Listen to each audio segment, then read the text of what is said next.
HTV. Today we're in Ritchie Falls with Richard Bradley. He's running for Ward 3 councillor in Minden Hills. Richard, thank you so much for joining us. Well, it's a pleasure to finally meet you. Tell us about Richard Bradley. Well, I'm a father, I'm a grandfather, I'm a resident of Minden Hills. It was my dream to move here all my life and to live where I'm living, and I've achieved that dream, and I put down roots here, and this is where I'm, want to spend the rest of my life, and I care about Minden Hills. I have 4 kids who are 26, 25, 23, and 18, being Kyle, Kirsten, Nathan, and Natasha.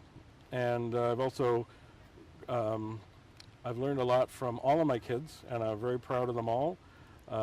My son, who's 25, Nathan, is autistic, and that's certainly one of the biggest challenging and most rewarding experiences I've had in my life, and learning about that and learning from him. Just as my kids will tell you, I've learned a lot of things from them. And having 2 grandchildren that are just crawling up towards the birthdays of 6 and 4 is just a really great part of life to be in. Great. Why are you running? What made you decide? Well, I'm running because, again, I put down my roots. This is what I care about. This is where I want to be. The last 4 years have been troubling in some ways. In fact, the last 8 years have also had their problems, and I mean, I just figured it was time. Some people, they want to complain or say things. It's time to step up and actually do something about it. And I felt really strongly, I did run in the last election, in the fact that I should really carry on and put my name forward to say, you know what, we really need to do something about this. And why did you decide to run for councillor in Ward 3? Well, and I'll completely honest, there's a 2-person race in Ward 2 right now, and I did not want to upset the balance in that ward by potentially splitting the vote and changing what the outcome may be. So I looked at Ward 3. It's very similar in a lot of ways, as far a lot of the thoughts I've had about being sort of one of the wards outside and who joined into the Ensign, Hindon, and Minden amalgamation. And a lot of the issues are common, and I've learned that even more by going to Irondale and Gillard and Laughlin and talking to people, talking about community centers, talking about being here and their challenges, the wonderful things about Ward 3, Snowden Park, and it's just, I feel I can sort of build on the work that was done by, say, Ron Buchanan, Ross Rigney, who was the Reeve years ago,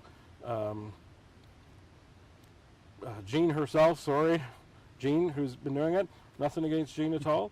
I know Jean, I've known Jean for years, but I think with my background that I can take the level of advocacy up a notch to the point of getting results. And what do you think is the most important issue for Minden Hills right now? Right now it has to be the staffing and the human resources. What I call in my materials, it's a crisis. With the staff leaving, being pushed out, people being fired without cause, and just 18 people in that period of time. There are still outstanding lawsuits, grievances. I mean, I don't know all the details of every one of them because I'm not, on the inside there to know that, but essentially those things.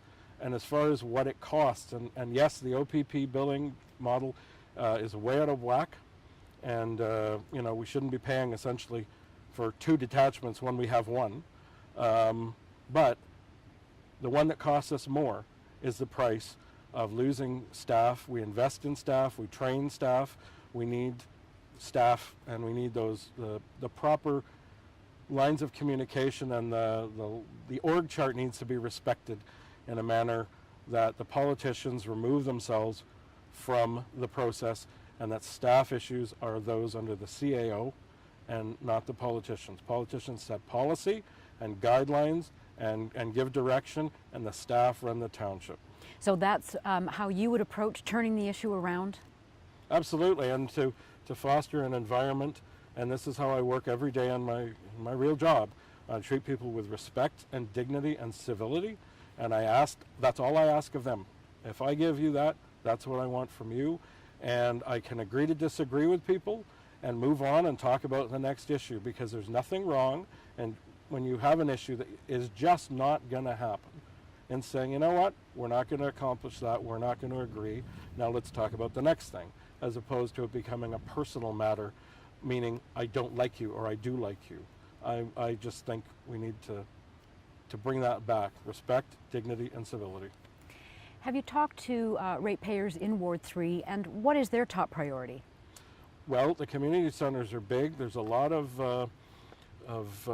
sort of morose and sadness about Gallert Hall now being up on the block because of its internal problems with molds and bats and things. But that's huge for people, especially I've talked to people who have been on the committees before, and in fact, on that same thread is people who have been on community center committees for years and felt so disenfranchised that nothing was getting done, that they want to see things get done. And I've said to everybody, that this is a promise of amalgamation.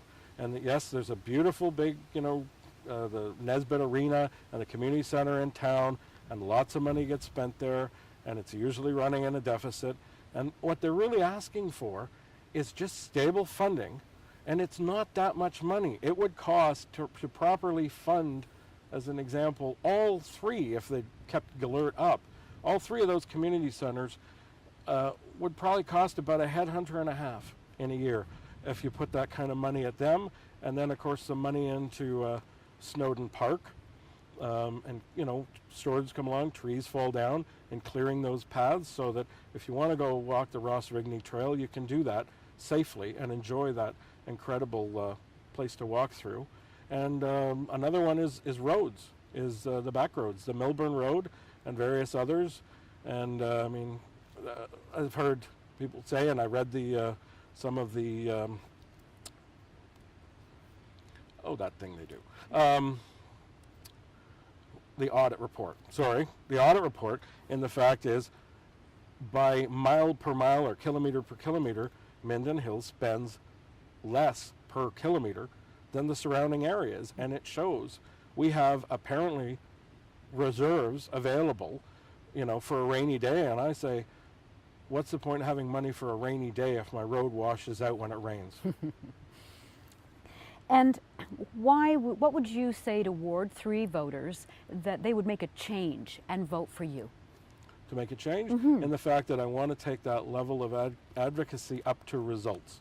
It's a wonderful thing to present the ideas from the committees, and the fact is, I've also put it in my materials, in the fact that we need to return the control and the driving force between the volunteer committees, is bring people back and remove the politicians from control of the committees. We need to put them back in the hands of the people so they can have their meetings without political opinions and interference, so they can set sort of the time frames and the goals, and so they can bring them to council, and we can deal with them as we can and do the best we can with them. But the idea is to get results from those committees and not political influences.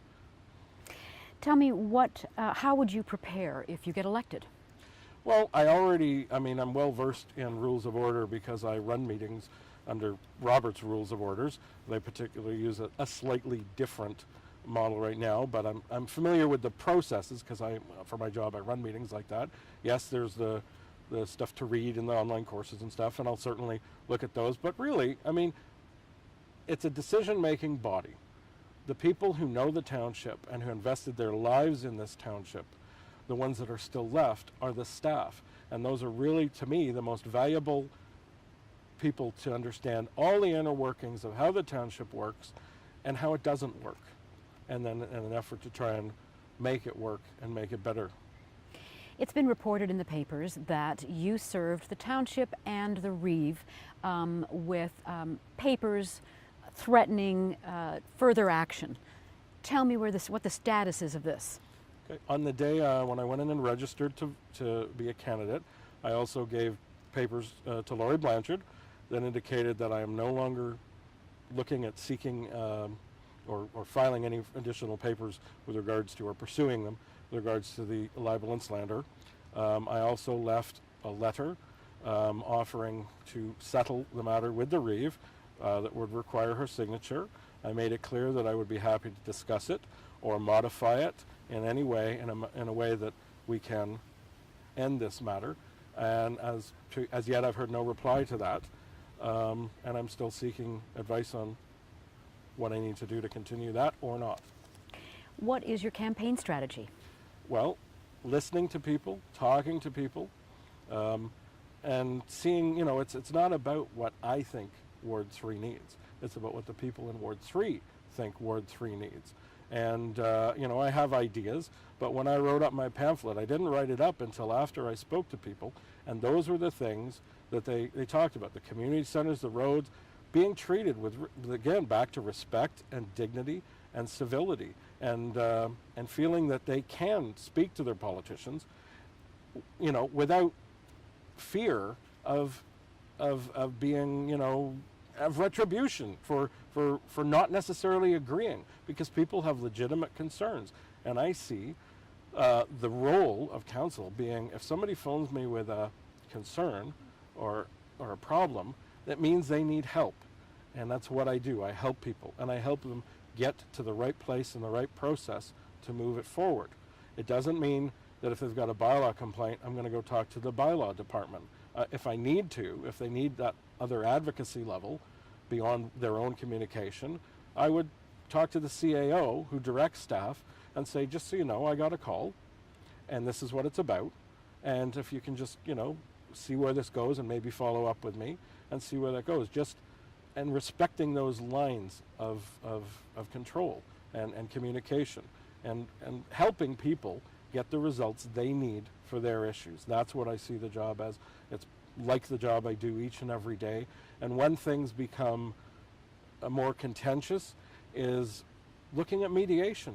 A mediator cost for a day is 1/10 the cost of going to court.